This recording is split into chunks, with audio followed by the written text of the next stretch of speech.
টাকার জন্য ছেলের হাতে রক্তাক্ত মা। মর্মান্তিক এই ঘটনা আগরতলা আড়ালিয়া এলাকায়। আক্রান্ত সন্ধ্যারানী দাসকে মারধরের অভিযোগ তার বড় ছেলের বিরুদ্ধে। কথায় কথায় আমরা নিজেদের অত্যন্ত সভ্য এবং শিক্ষিত বলে দাবি করি, কিন্তু প্রকারান্তরে আমরা বর্তমান সমাজে এমন বেশ কিছু ঘটনা ঘটে থাকে যে ঘটনাগুলো আমাদের গোটা সভ্যতাকেই কলঙ্কিত করে চলেছে। এরকমই এক ঘটনায় এবার ব্যাপক প্রতিক্রিয়া তৈরি হয়েছে শহর আগরতলার আড়ালিয়া এলাকাতে। জানা গেছে, সংশ্লিষ্ট এলাকার জনৈকা বৃদ্ধা মহিলা সন্ধ্যারানী দাসকে মারাত্মকভাবে মারধর করে আহত এবং রক্তাক্ত করেছেন তারই বড় ছেলে। হাসপাতালের বেডে চিকিৎসাধীন সন্ধ্যারানী দাস সংবাদ মাধ্যমের প্রতিনিধিদের সামনে নিজের প্রতিক্রিয়া ব্যক্ত করতে গিয়ে দাবি করেছেন ওনার বড় ছেলে নেশাগ্রস্ত থাকেন এবং এই নেশার জন্যই টাকার জন্যই প্রতিনিয়ত ওনার উপর অকথ্য নির্যাতন করেন।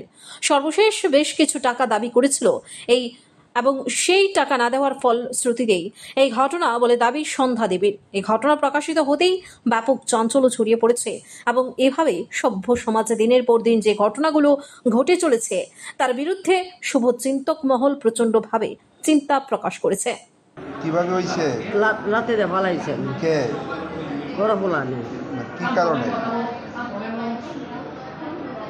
আমি মদ গায়ে তাই বাং গায়ে তাই। ঝগড়াটা কি নিয়ে হয়েছে?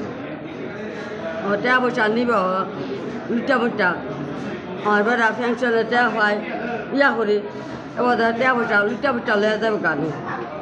আজকে কি টাকা চাইছিল? হ্যাঁ। কত টাকা চাইছিল? আমি তুলছি না নে 70,000 টাকা তুলা দিছি নে ফুলা ফানে। আজকে কোন ছেলে টাকা চাইছে? না আগদা তুলছি না, কয়েকদিন আগে তুলছি। কোন ছেলে চাইছিল?